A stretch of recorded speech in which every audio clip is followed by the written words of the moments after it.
Hello दोस्तों, आपको यकीन नहीं होगा कि माहिर के फैंस के लिए इतनी बड़ी खुशखबरी होने वाली है क्योंकि आगे की स्टोरी लाइन हो सकती है कि वो सहर और माहिर को फिर से एक साथ जुड़ने का मौका दे और दूसरे को शादी के बंधन में बांध दे।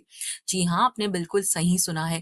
भले ही पिछले एपिसोड्स में उन्होंने बताया कि सहर और माहिर की शादी को नलिफाई किया गया है, मतलब रद्द कर दिया गया है, लेकिन अब आने वाले एपिसोड्स में आपको देखने को मिल सकता है ये ट्रैक कि सहर और माहिर की शादी भले ही वो झूठा हो या सच हो, देखने को मिल सकती है।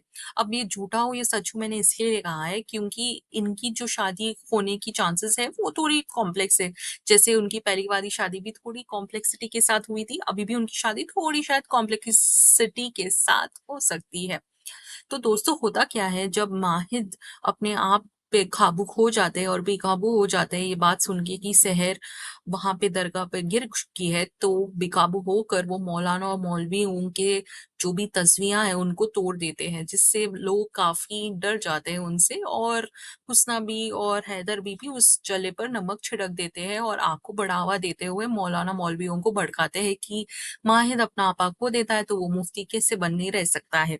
तभी मूवी मौलवी और मुफ्ती लोग जो रात में होती है नियाज़ी मंज़िल आते हैं और माहिर से बात करते हैं कि भाई आपने ऐसा किया क्यों? अगर आपने ऐसा किया तो आपको अपने पद से इस्तीफ़ा दे देना चाहिए और अपने पद से स्टेप डाउन कर देना चाहिए, मुफ्ती कोई और बन जाएगा।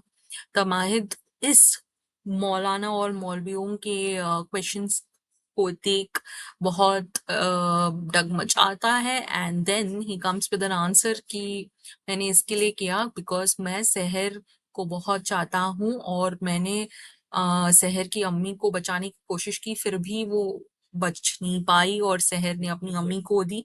उसका गिल्ट वो हमेशा लेकर घूम रहे हैं और अभी जब 7 साल बाद अचानक से सहर उनके सामने आ खड़ी हो जाती है और घायल हो जाती है, तो वो खुद को सँभाल नहीं पाते, ना वो अपने रिश्ते को सँभाल पाए, ये उन्हें बहुत तकलीफ़ पहुँचाता है और इस वजह से वो बेकाबू हो जाते हैं।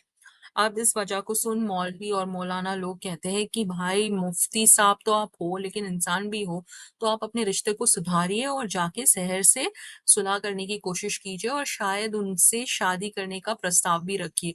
हो सकता है वो मान जाए और आपकी जो ये बेकाबू की चिंता है वो दूर हो जाए और आप अपने मुफ्ती होने का हक सही अदा से अदा करें। तो माहिर पहुँच जाते हैं शहर के पास इसी चक्कर में और वो कहते हैं कि भाई हम दोनों को एक्टिंग करनी पड़ेगी कि हम एक दूसरे से सगाई करने वाले हैं, लेकिन हम शादी तक नहीं पहुँचेंगे और हम तोड़ देंगे। बस दुनिया को दिखावा दिखाना है कि हम शादी करने वाले हैं। लेकिन हमारा सवाल ये है कि क्या सहर मानेगी और क्यों मानेगी? जब सहर के दिल में माहिर के लिए नफ़रत है, वो किस बेसिस पे मानेगी? जी हाँ, वो लखनऊ पहुँच गई थी बिकॉज़ फरीद कादरी ने उन्हें वहाँ पे बुलाया था, जिसके चलते वो वहाँ पे आ गई, तो सर्कमस्टेंस वैसे बिल्ड हो गए। लेकिन अब कौन-सा सर्कमस्टेंस बिल्ड होगा जिससे सहर मजबूर हो जाएगी माहिर की बात को सुनकर और मानने के लिए? तो आपको क्या लगता है इसके बारे में? अपनी राय कमेंट्स में ज़रूर बताइए और मेरे चैनल को सब्सक्राइब करना बिल्कुल मत भूलिए ऐसे ही चटपटी बातें सुनने के लिए। धन्यवाद।